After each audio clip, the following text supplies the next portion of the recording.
The one part that we didn't hit about the Miami trade here, they have got a ton of draft capital. I mean, like they are, and I do believe Charlie Casserly even pointed this out on Twitter over the weekend. They've taken a page of the Sam Hinkie Sixers book, the Sashi Brown's book. Yep. And they are taking their medicine.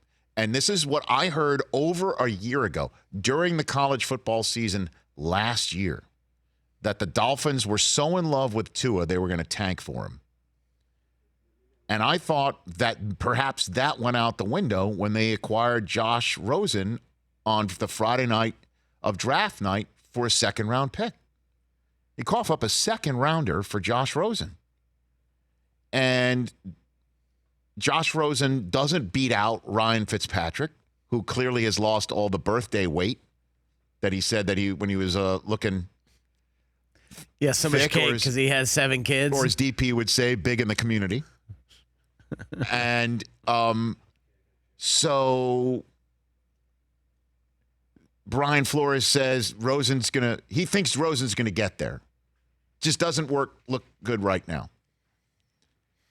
And so to evaluate a quarterback in the NFL, you have to do what Mayock is doing in Oakland. And you could sit here and go, well, Derek Carr's Derek Carr, Rich. Okay. Gruden still doesn't know. I think he knows who Derek Carr is and what Derek Carr can do. Clearly, he knows that.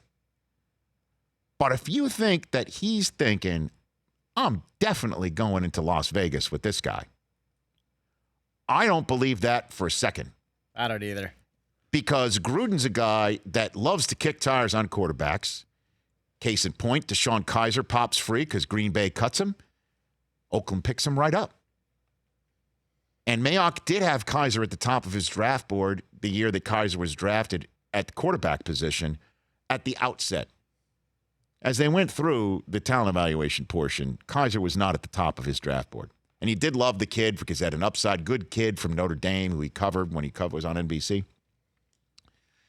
This is Gruden kicking tires on quarterbacks, which he loves to do. And that's Peterman suddenly came up with an arm issue. Can't wait to see that one come up on Hard Knocks tonight. Peterman now has an arm issue that puts Peterman on IR.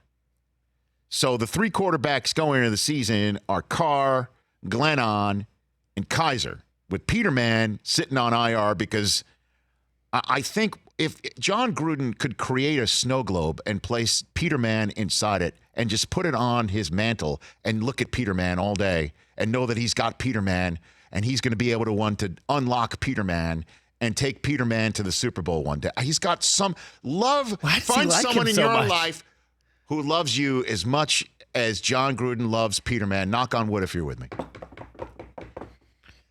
Reason why I bring all this stuff up is that there's constant processing of evaluating quarterbacks, and in order to evaluate your quarterback, you must protect him and you must get him weapons. It's that simple. There's no other way to evaluate. Sure, you could see what an arm looks like. You could see what, on occasion, a decision-making process looks like. But you've got to have pieces there to succeed. Which, again, I understand the Raiders want to win, and they want to win now, and all that sort of stuff. Mayock knows this. So what did they do? They got Carr a brand-new, shiny left tackle. Did they not, Chris Brockman? They did. From the Patriots, correct? From last year. And they got Antonio Brown. You've got to get the protection and a wide receiver. And what did the Dolphins just do? They traded away their left tackle and a wide receiver. But, hey, Josh, you'll get there, says Brian Flores, who, like last year's Arizona head coach, was a first-time ever head coach from the defensive side of the football. Man, do I feel for Josh Rosen. Chris Carter, I asked him, is it possible that you could possibly have evaluated him? He said no. I guess you could see what he's like in the locker room. You could see what he's like in the meeting room. You could see what he's like in the OTAs. You could see what he's like in training camp. You can get an idea if a quarterback's any good. How did Josh Rosen go from 10th overall, one of the best quarterbacks in college, to a journeyman within 2 years. Because I'll tell you what, and I love this. We're partial. We're partial when it comes to him. Yeah, right? we're big fans. We're partial. So I put that out there. But he had a different coordinator every year at UCLA. He sure damn did. He battled through injuries and still didn't, barely missed any games. That's correct. And then he got his butt kicked because the offensive line stunk in Arizona last year. And now he gets thrown to Miami where they just ship out his best tackle. Correct. And don't even give him the starting job. To Ryan Fitzpatrick. Who, by the way, Fitzmagic is always good for 3 or 4 wins. If you're going to tank. But here's the thing. They don't have to tank that much. And again, in the NFL, you don't tank on game day. Because I'll tell you what, Flores is going to coach his ass off. Right. And the players are going to play their asses off. Because these guys, you can't play to lose in the NFL. You can get literally hurt. And you cannot go ahead and come up with a game plan where we're purposefully going to lose. That doesn't happen in the NFL.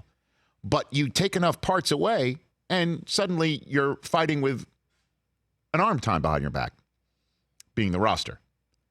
So a 2nd and a 5th round goes from the Dolphins to Arizona for Josh Rosen. He doesn't even start. It's Fitzpatrick who's out there. And he's good enough for 3 or 4 wins, which is good enough to, if that's 3, 4, 5, they have the draft capital to move up. The one thing that would be the speed bump here, the unforeseen wrinkle, is if the first overall team on the clock next year at the draft in Las Vegas is a quarterback-needy team. Because it doesn't matter. If you give them the Godfather deal, right. you give them what they can't refuse. Like if Cincinnati has the number 1 pick. They'll take Tua. Exactly. So I feel for it because Rosen, he's going to get one and done again, or worse for him, you're the backup to Tua. Teach him the ropes. Although Fitzpatrick would be the guy to do that. And Rosen's sitting there right now, unless he comes and he plays his head off and wins enough games, which is not the plan right now. They got to get this kid from Alabama. For more of The Rich Eisen Show, tune to Audience Channel 239 on DirecTV for free on BR Live or download the Rich Eisen Show app.